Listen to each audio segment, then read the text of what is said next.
Chair. Well, we hear now that the Republican majority is serious about the deficit, and that's good news, because we are running up a huge pile of debt, which is going to be handed on to our kids and our grandkids. It won't be paid off. Over 30 years, some of this debt will weigh upon the country. But the question is, how do we get there? The deficit this year will be $1.5 trillion, an unimaginable amount of money, borrowed, a lot of it from China, and that is just virtually unfathomable. Now, they're going to dink around, essentially, and pretend they're doing something meaningful next week. They're going to take out of a federal budget of $3.7 trillion, and remember, $1.5 trillion of that is with borrowed money. They are going to discuss cuts to actually $446 billion of that. So $3.7 trillion budget, but the only place you can cut is $446 billion of that.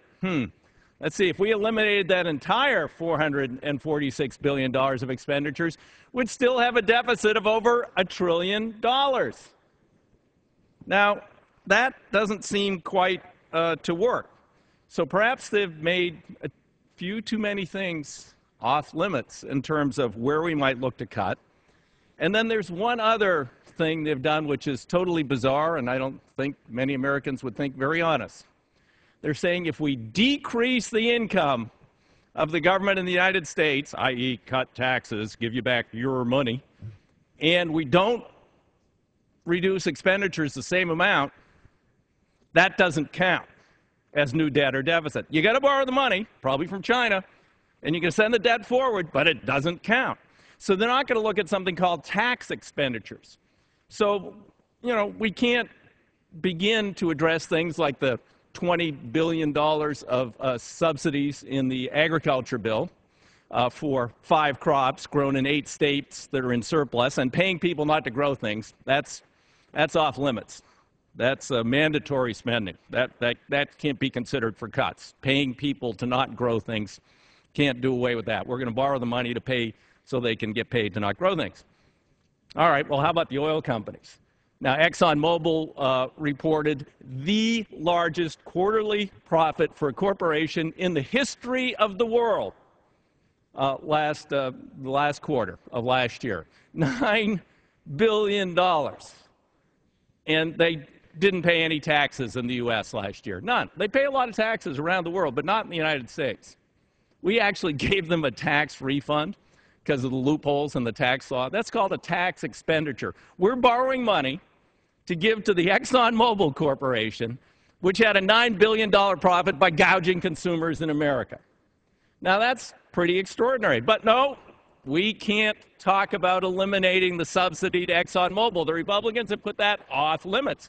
That would be called a tax increase. By plugging that loophole, that's a tax increase. Can't talk about that. Let's look at one other aspect of this.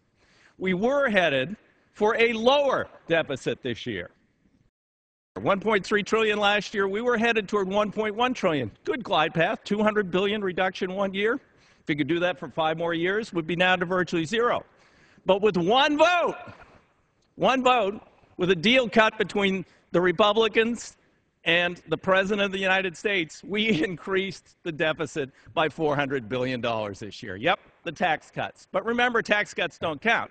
Now, they increased the deficit by $400 billion.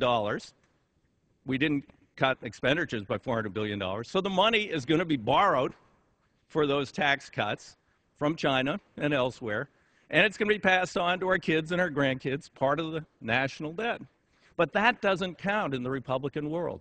Reducing the income of the government while not reducing expenditures by the same amount doesn't count. They pretend. Let's not pretend. This is deadly serious.